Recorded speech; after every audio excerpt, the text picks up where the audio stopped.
Hello friends, आपके अपने YouTube channel MIM news bulletin में आपका हार्दिक स्वागत है।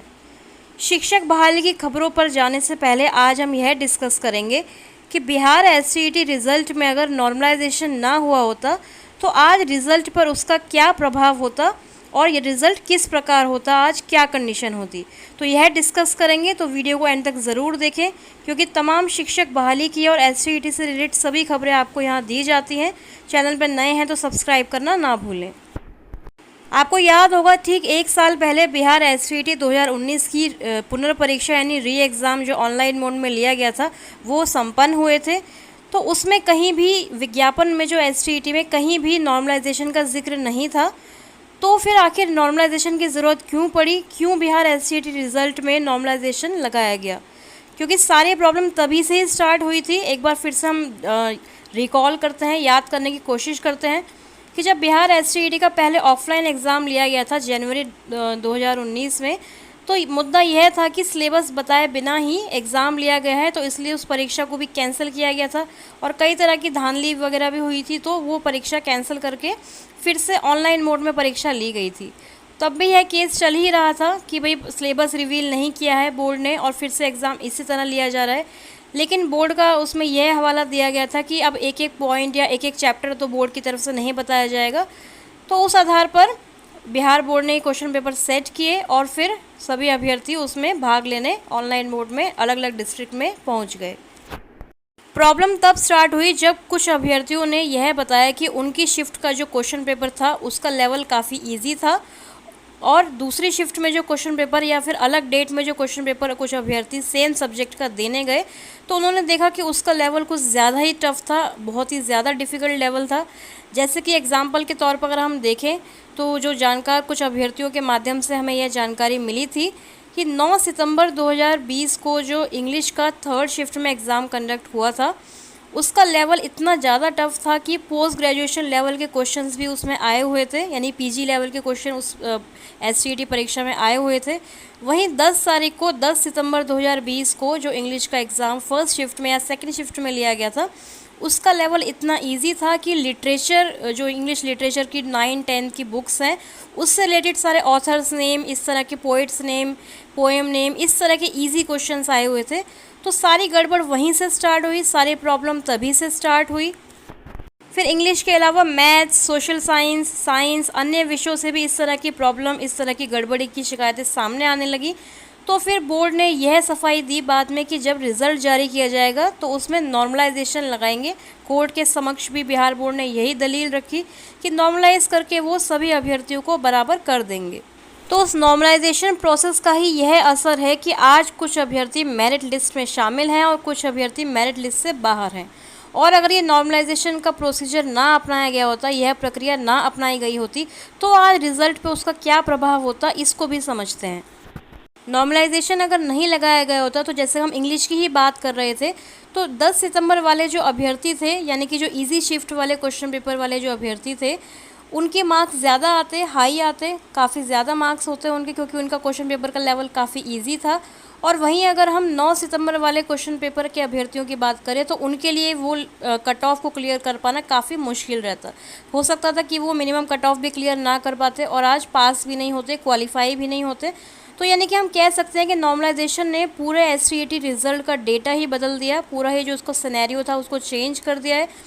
ये पॉसिबल है कि अगर हम नॉर्मलाइजेशन की प्रक्रिया को अगर ना यूज़ करते तो आज जो अभ्यर्थी मेरिट लिस्ट से बाहर हैं वो सब मेरिट लिस्ट में शामिल होते और मेरिट लिस्ट वाले अभ्यर्थी मेरिट लिस्ट से बाहर हो सकते थे। तो ये उलटफेर नॉर्मलाइजेशन की वजह से काफ़ी हद तक हुआ है।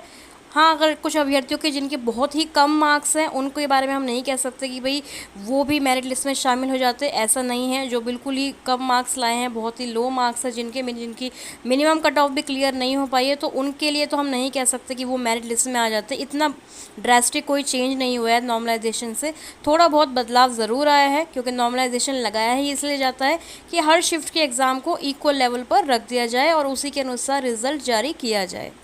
तो इसीलिए बिहार विद्यालय परीक्षा समिति ने यह सोचकर नॉर्मलाइजेशन का प्रोसीजर अपनाया था कि इससे सभी अभ्यर्थियों की समस्या सुलझ जाएगी। मैथ्स के लिए, इंग्लिश के लिए, साइंस के लिए कई विषयों की यह शिकायतें आई थी, हिंदी के लिए भी, कि कुछ पेपर का, कुछ शिफ्ट का क्वेश्चन पेपर इतना ज़्यादा डिफ़िकल्ट है कि वो पीजी लेवल का है, नेट लेवल का है, और कुछ प्रश्न पत्र इतने सरल थे, इतने ईजी थे कि 9-10 क्लास की टेक्स्ट बुक से वो क्वेश्चन पूछे गए थे।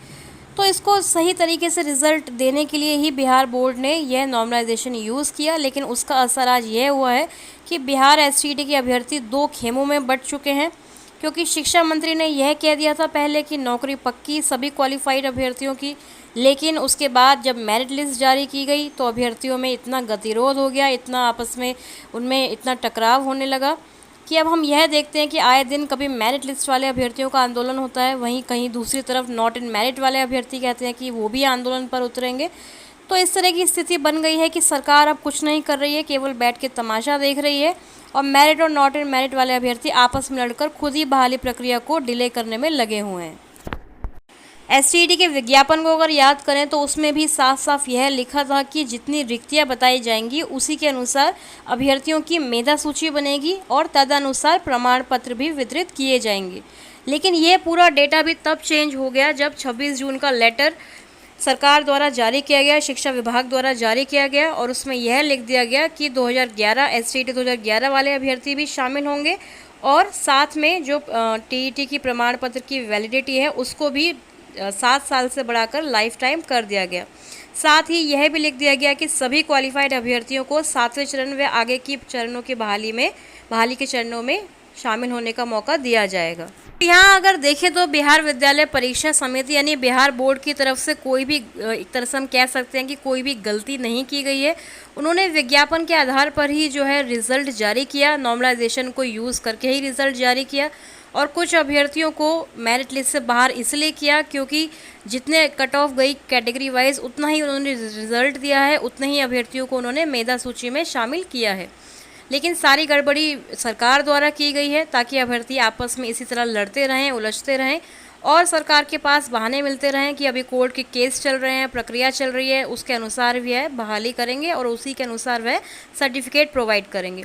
क्योंकि अगर ये नॉर्मलाइजेशन ना हुआ होता, मेरिट नॉट इन मेरिट का इतना झगड़ा ना हुआ होता, तो आज पॉसिबल होता कि शायद एसटीईटी सर्टिफिकेट भी अभ्यर्थियों को मिल चुका होता और शायद बहाली ना शुरू हुई होती, लेकिन सर्टिफिकेट तो एटलीस्ट अभ्यर्थियों को अब तक मिल चुका होता, क्योंकि 1 वर्ष बीत चुका है एसटीईटी परीक्षा खत्म हुए और रिज़ल्ट भी आए हुए काफ़ी महीने हो चुके हैं। तो अगर ये सारा ड्रामा, मेलोड्रामा ना हुआ होता शिक्षा मंत्री द्वारा, सरकार द्वारा, तो अब तक शायद सर्टिफिकेट इत्यादि सबको मिल चुका होता। वहीं नॉर्मलाइजेशन से संबंधित एक और आरटीआई हमारे सामने आया है जो बिहार विद्यालय परीक्षा समिति द्वारा जारी किया गया है, जिसमें रसायन विज्ञान कोड 204 विषय की परीक्षा की जानकारी मांगी गई थी। उसमें उन्होंने बताया है कि रसायन विज्ञान यानी केमिस्ट्री विषय की परीक्षा एक ही पाली में होने के फलस्वरूप नॉर्मलाइजेशन नहीं किया गया है। साथ ही कुल क्वालिफाइड अभ्यर्थियों की संख्या 1104 बताई गई है और 1104 अभ्यर्थी ही मेरिट लिस्ट में शामिल भी किए गए हैं, क्योंकि आपको बता दें कि कुल पदों की संख्या रसायन विज्ञान में 2221 थी और 1104 अभ्यर्थी मेरिट लिस्ट में शामिल हैं। यहाँ पर रिजल्ट कार्ड संबंधी सूचना भी पूछी गई थी आरटीआई के माध्यम से, तो रिजल्ट कार्ड निर्गत संबंधी सूचना विज्ञप्ति के माध्यम से दी जाएगी, ऐसा बिहार विद्यालय परीक्षा समिति पटना द्वारा जवाब दिया गया है। छठे चरण के शिक्षक नियोजन को लेकर बिहार यूथ कांग्रेस ने सरकार पर निशाना साधा है। ट्वीट करते हुए लिखा है कि शिक्षक बहाली के लिए सरकार ने जो विज्ञप्ति दी थी उसके आधार पर नियुक्ति की जानी चाहिए। यहाँ एसटीईटी की भी बात की गई है, क्योंकि युवाओं को बार बार भटकाना और नियुक्तियों को लटकाना अब बंद होना चाहिए। एसटीईटी 2019 विज्ञप्ति आधार पर नियुक्ति दो। तो यहाँ पर एसटीईटी मेरिटधारियों के पक्ष में बिहार यूथ कांग्रेस ने ट्वीट किया है। साथ ही लिखा है कि बिहार के लाखों लाख शिक्षक अभ्यर्थियों के भविष्य के साथ नीतीश सरकार खिलवाड़ कर रही है। प्राथमिक शिक्षक भर्ती वर्षों बाद भी अभी तक पूरी नहीं हो सकी। सरकार द्वारा अभ्यर्थियों को सिर्फ और सिर्फ आश्वासन की गोली दी जा रही है। इसी बात को दोहराते हुए national student union of India ने भी ट्वीट किया है, यानी एनएसयूआई ने भी इसी बात को ट्वीट करते हुए विजय कुमार चौधरी, संजय कुमार, नीतीश सरकार को टैग करते हुए यही बात लिखी है कि अभ्यर्थियों को सिर्फ और सिर्फ आश्वासन दिया जा रहा है, क्योंकि हम देख रहे हैं कि तीसरे चरण की काउंसलिंग के लिए भी सिर्फ आश्वासन दिया गया था। न्यूज़ चैनल द्वारा ये खबर चलाई गई थी कि जल्द ही जारी होगा, 1 हफ्ते के अंदर काउंसलिंग का शेड्यूल आ जाएगा। उसके बाद अभी तक कोई पता नहीं है, कोई भी ऐसी खबर नहीं आई है कि नियुक्ति पत्र संबंधित या तीसरे चरण की काउंसलिंग से संबंधित कोई भी अधिसूचना अभी तक शिक्षा विभाग द्वारा जारी नहीं की गई है। दूसरी तरफ चयनित शिक्षकों की अधिक मात्रा में फर्जी टीईटी के अंक पत्र मिलने पर शिक्षक नियोजन कराने के मामले प्रकाश में आ रहे हैं।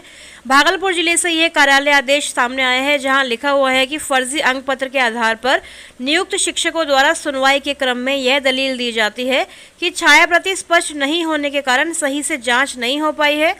अतः टीईटी के आधार पर नियुक्त शिक्षकों को यह निर्देश दिया जाता है कि आप अपना टीईटी का मूल अंक पत्र एवं मूल प्रवेश पंजी यानी कि एडमिट कार्ड जो आपने उस टाइम एग्जाम के टाइम आपने लिया था, अपने प्रखंड शिक्षा पदाधिकारी को दिनांक 30 सितंबर तक उपलब्ध कराना सुनिश्चित करें ताकि शीघ्रता से जांच कार्रवाई हो सके।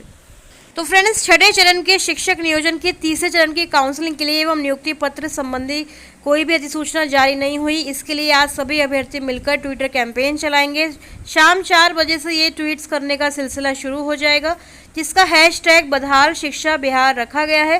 तो इसमें आप सभी अभ्यर्थी बढ़ चढ़कर हिस्सा लें ताकि सोई हुई सरकार जागे और तीसरे चरण की काउंसलिंग का शेड्यूल जल्द जारी करे। फ्रेंड्स, ये थी आज सुबह की तमाम खबरें। इसी तरह छठे चरण के शिक्षक नियोजन से संबंधित या फिर 7वें चरण की बहाली एवं एससीईटी संबंधित किसी भी अपडेट को सबसे पहले MIM न्यूज़ बुलेटिन चैनल पर पाने के लिए चैनल को सब्सक्राइब करें एवं बेल आइकन दबाना ना भूलें ताकि हर वीडियो की नोटिफिकेशन आपको मिलती रहे। Thank you for watching.